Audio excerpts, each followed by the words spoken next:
We have Celia joining us from Portugal. Celia, welcome, and please go ahead and share your question with Eckhart. Hello, thank you for having me. It's an honor. Eckhart, you have shined such a light on my path. Thank you so much. Thank you very much. So my question is, if I'm honest, what I really want to manifest is of a spiritual nature. And I find this is the same for many on this path. But these spiritual intentions are not so easy to simulate in terms of feeling like we have already received or to visualize. Can you address how manifestation can be applied to spiritual yearnings? Or is manifestation only to be applied to practical purposes while we work on our spiritual practice? Thank you. Good question. One important thing to be aware of is that you don't make the mistake of regarding spiritual realization or being enlightened or being egoless or being in permanent conscious connectedness with Source, whatever you want to call it, not to regard that as a state to be achieved. It's very easy to fall into that error of wanting to become fully awakened, for example. And then you might say, this is part of the question, is there something I can do perhaps to manifest this awakened version of myself? So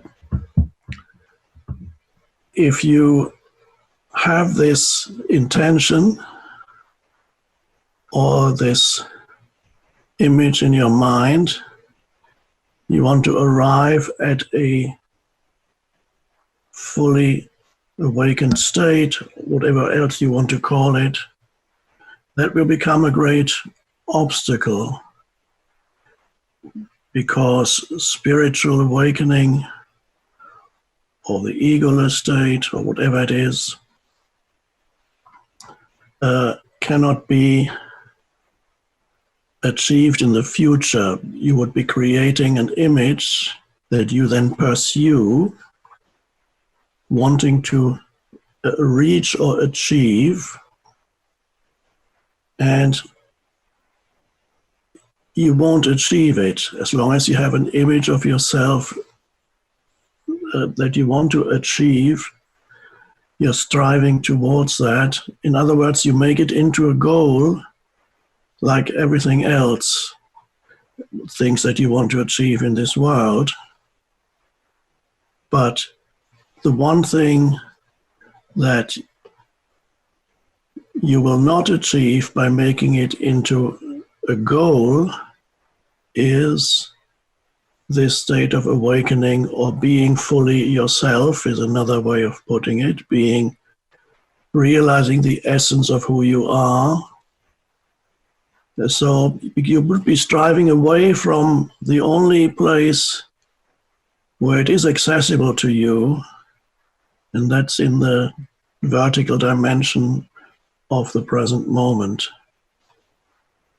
So for everything else, manifestation practices can be helpful, but not for realizing who you are.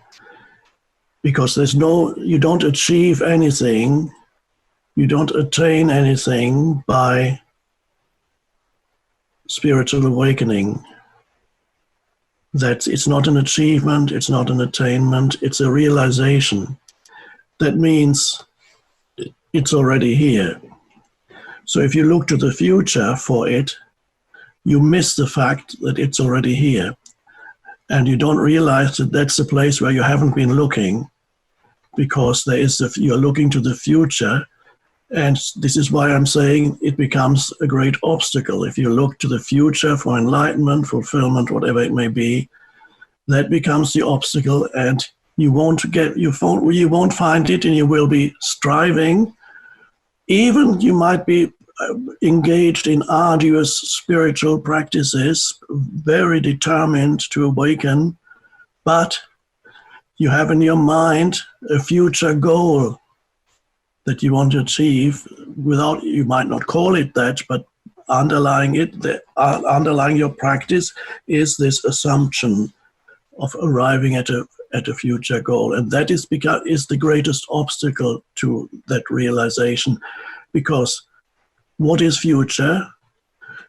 Future is basically inseparable from thought, because the future exists only in your mind as a thought form.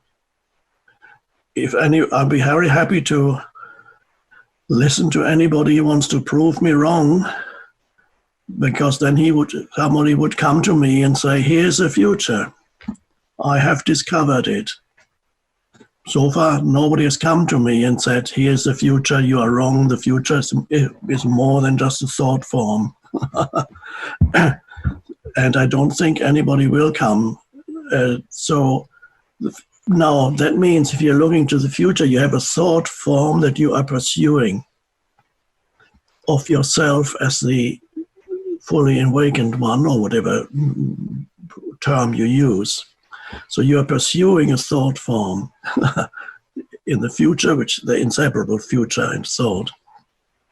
And then you reach the end of this incarnation and you become frustrated because you haven't found it. Why not? Because the thought form, or the future self, prevented you from discovering what's already here, discovering who or what you already are.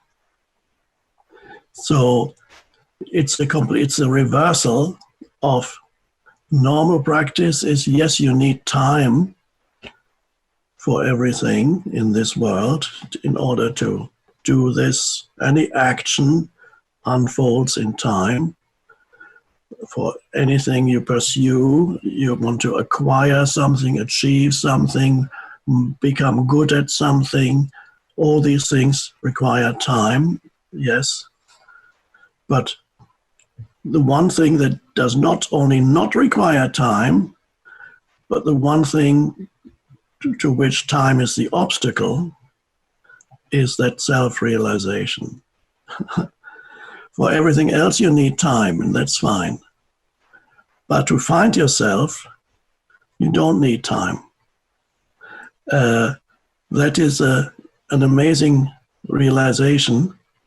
The Buddha also had to learn that. He didn't know that when he started off.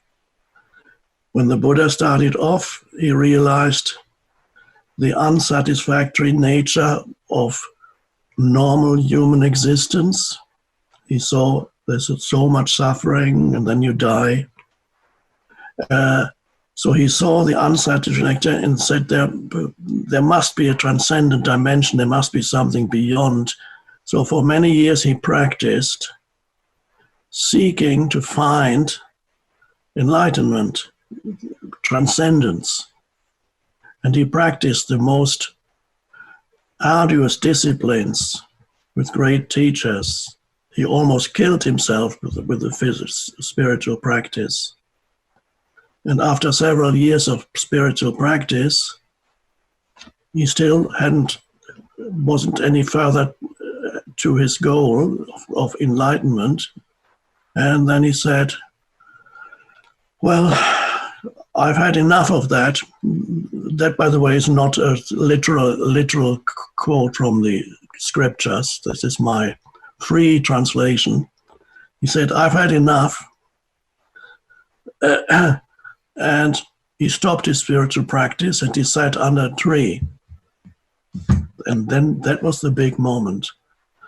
He sat under a tree, and suddenly the realization happened, enlightenment. What does that mean? All doing came to a stop. He realized through the doing, he cannot achieve being. Being needs to be discovered, but not achieved. So no matter what he did, he didn't achieve it because you cannot achieve it. You cannot achieve enlightenment. You can discover it. It's already here. And when he sat under the tree, all doing came to a stop. All future came to a halt. There was no more future. All seeking stopped, seeking for an enlightened version of myself, basically. That stopped. And then it happened. The realization came to him. And that was the moment of enlightenment. So there's a deep lesson in that. Now, of course, some people say that the Buddha's search through spiritual practice was unnecessary. You could say that. If he had realized before he started his arduous spiritual practice, if he had realized that was unnecessary, and not only unnecessary, that it was ultimately misleading, then he could have sat under the tree immediately. Okay, that's an interesting perspective on it. But one could also say that he needed to go through that in order to realize the futility of it, and then give up. The surrender only happened as a result of the being frustrated with spiritual practice. So who knows whether one could say it wasn't necessary at all or he had to go through it. I have a way of putting this, and that is the question, is my answer to the question, do you need time for spiritual realization? Do you need time to wake up spiritually? And my answer is, you need time until you realize that you don't need time. So you come to a point of the vertical dimension suddenly opens up. So one cannot really start. Some spiritual teachers do that. They tell people, there's nothing you can do, there's nothing you need to do about waking up. You either wake up or not, or discover who you are. Very often it's not very helpful. It doesn't leave people, and so I think the doing, it's helpful to do, to want to achieve this or that. Every human being needs to arrive at a point where the doing is realized as ultimately not leading to the ultimate goal or realization. But you may have to become frustrated several times, quite a few times, before you realize that no amount of doing will ultimately lead to the realization of who you are. In fact, the doing is the obstacle. But sometimes you need to go through that stage of doing to fully realize that. So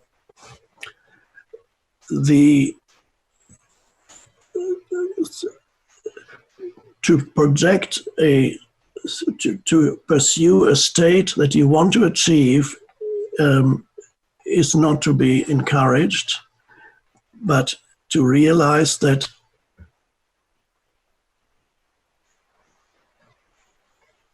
there's nothing to achieve. And who you are in your essence is already complete, full, perfect. In your essence, there's nothing that you could add to who you are. You're already one with God, to use that term, one with Source, the source of all life. You're already one with that. On the level of manifestation, there are many things that where you could improve your life as this manifested being that you are temporarily. You can learn new things, explore new things, achieve, get, obtain, and then of course it leaves you again. Nothing stays with you in the world of manifestation. It comes and then it goes. So there's nothing wrong with doing and achieving and obtaining, but for realization, it's not helpful. It's a hindrance. So we come to the point of where doing and being are reconciled in yourself. To reconcile in yourself the dimension of being with the dimension of doing. So if you discover within yourself that a lot of the time you're in a state of lack, of insufficiency, of not enough, and you feel that the answer to, the remedy is to be active in this world and achieve and do as much as possible, then you'll probably find that ultimately that is not the answer to your state of lack. In order to transcend, to go beyond your state of lack, of neediness, of not enough, spiritual practice and spiritual realization is necessary. Focus on the realization of being. It's only there that you can go beyond that state of lack, which is ego. Go within and discover who or what you are beyond the person.